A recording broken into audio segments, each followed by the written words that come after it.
Task Force Orange goes to Nationals. This is Australian Armada Nationals report.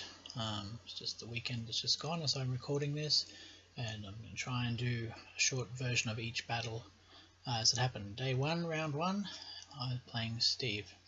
Steve's a good player. I've never actually faced him before, but I've certainly seen him at various tournaments before. He was one of the 4 players at our Nationals who had a bye from a regionals, but he'd left the card at home. I was one of the other players who had a bye, but I chose not to take it because I didn't want some poor shrub missing out because of an odd number of players. So here we are playing. I'm playing my Task Force Orange fleet, which is General Raiken 4 engine teched CR90s, 2 flotillas, one with slicer tools, 3 X-Wings, Jan, Oars, and 2 VCXs. And Steve is playing Jeff Gerard on an ISD of some kind, a Raider, 2 Gazantes, Strategic Advisor, 5 activations, and quite a nasty squadron ball.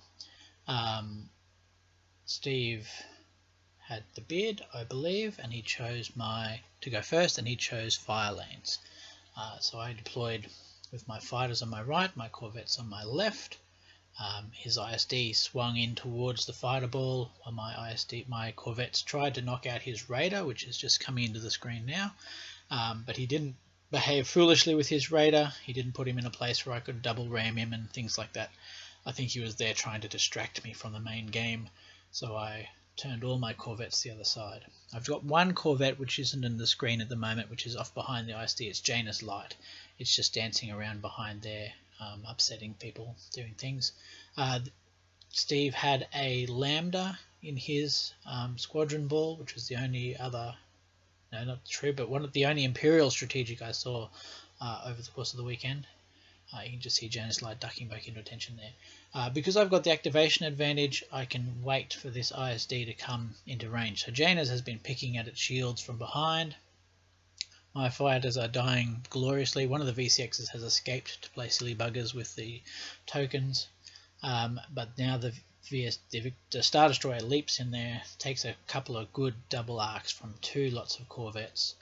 This one does the quick move around, which is how I know it's not a Kai Moon, because it would not survive that against a Kai Moon or Psy Moon, depending on when to school. That one was Raiken there, just ducking between the 2 corvettes to escape. And yes, my slicer tools have done their job. I managed to slice the ISD to something, and I also managed to slice one of the flotillas to something at the beginning of the next turn, which was good. So I've only got one corvette now chasing that ISD. The others are heading away to try and finish off the Gazantes, which they'll do. I think that's Janus Light ramming somebody there. One of my corvettes did die to the ISD, but Raikened still alive there and managed to ram one of the Gazantes to death. Here I lose one of my flotillas as it ducks into the side of that ISD. I had an opportunity there where I could have set up for the Raiken kill on the ISD the next turn by running into range of the Raider, but it was only turn 5, and I thought, you know what, I'm pretty sure I can get myself into red of that ISD no matter what it does for the top of turn 6, which I did. So I waited for his Raider to go, and my Corvette, which is off the screen there, shot him dead. Beginning of turn 6. No, that's turn 5. I had turn 6 still to go too. So either way, he was still in range after his move, and my Corvette was able to shoot him dead with the ISDs, TRCs. That's that. That was the first game of the day. I scored 332. He scored 251. It was a 7-4 to me. It was a good game. Steve's an excellent player. He knows what he's doing.